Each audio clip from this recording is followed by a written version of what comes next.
When I was a kid, I used to think that pork chops and karate chops were the same thing. I thought they were both pork chops. And because my grandmother thought it was cute, and because they were my favorite, she let me keep doing it. Not really a big deal. One day, before I realized fat kids are not designed to climb trees, I fell out of a tree and bruised the right side of my body. I didn't want to tell my grandmother about it because I was scared I'd get in trouble for playing somewhere I shouldn't have been. A few days later, the gym teacher noticed the bruise and I got sent to the principal's office.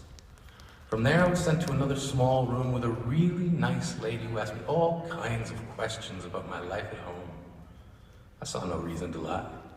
As far as I was concerned, life was pretty good. I told her whenever I'm sad, my grandmother gives me karate chops.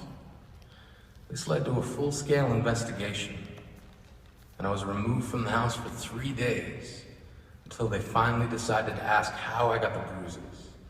News of this silly little story quickly spread through the school and I earned my first nickname, Pork Chop. To this day, I hate pork chops.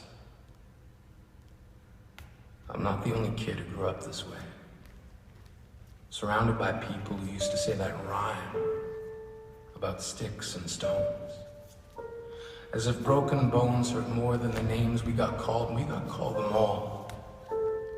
So we grew up believing no one would ever fall in love with us. That we'd be lonely forever. That we'd never meet someone to make us feel like the sun was something they built for us in their tool shed. So broken heartstrings bled the blues as we tried to empty ourselves so we would feel nothing. Don't tell me that hurts less than a broken bone. That an ingrown life is something surgeons can cut away, but there's no way for it to metastasize. It does. She was 8 years old. Our first day of grade 3 when she got called ugly. We both got moved to the back of class so we would stop getting bombarded by spitballs. But the school halls were a battleground. We found ourselves outnumbered day after wretched day. We used to stay inside for recess because outside was worse. Outside we'd have to rehearse running away or learn to stay still like statues, giving no clues that we were there in grade 5. They taped a sign on the front of her desk that read, "Beware of the dog." To this day, we weren't the only kids who grew up this way. To this day, kids are still being called names. The classics were, "Hey stupid," "Hey spaz." Seems like every school has an arsenal of names getting updated every year. And if a kid breaks in a school and no one around chooses to hear, do they make a sound? Or they're just background noise from a soundtrack stuck on repeat when people say things like kids can be cruel?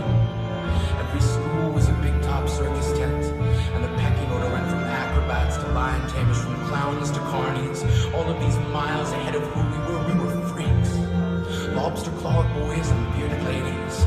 Oddities, juggling depression and loneliness, playing solitaire, spin the bottle, trying to kiss the wounded parts of ourselves and heal. But at night, while the others slept, we kept walking the tightrope. It was practice, and yes, some of us fell. But I want to tell them that all of this is just debris left over when we finally decide to smash all the things we thought we used to be. And if you can't see anything beautiful about yourself, get a better mirror. Look a little closer. Stare a little longer. Because there's something inside you that made you keep trying despite everyone who told you to quit.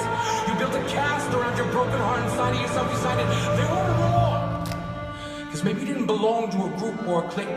Maybe they decided to pick you last for basketball or everything. Maybe you used to bring bruises and broken teeth to show and tell but never told. Because how can you hold your ground if everyone around you wants to bury you beneath it? You have to believe that they were wrong. They have to be wrong. Why else would we still be here? We grew up learning to cheer on the underdog because we see ourselves in them. We stem from a root planted in the belief that we are not what we were called. We are not abandoned cars stalled out and sitting empty on some highway. And if in some way we are, don't worry. We only got out to walk and get gas. We are graduating members from the class of We Made It. Not the faded echoes of voices crying out names will never hurt me. Of course, they did.